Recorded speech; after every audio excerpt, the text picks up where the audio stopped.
அன்பே உருவான இறைவா, உம்முடைய திருமகனின் வருகைக்காய் உள்ள தூய்மையுடன் வரவேற்க எம்மை தயார்படுத்துகிற இக்காலத்திற்காய் நன்றி அப்பா. இவ்வுலக கவலைகளினால் துவண்டு விடாமல் எமது இதயங்களை உம்முடைய திருமகனின் வருகைக்காய் நல்ல மனமாற்றத்துடன் நற்செயல்களுடன் வரவேற்க வரம் தாரும். ஆமேன்.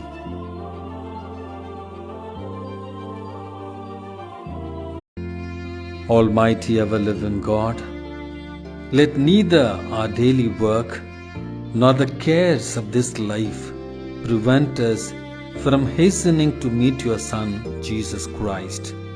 Enlighten us with your wisdom, O Lord, and lead us into his company. We make this prayer through Christ our Lord. Amen.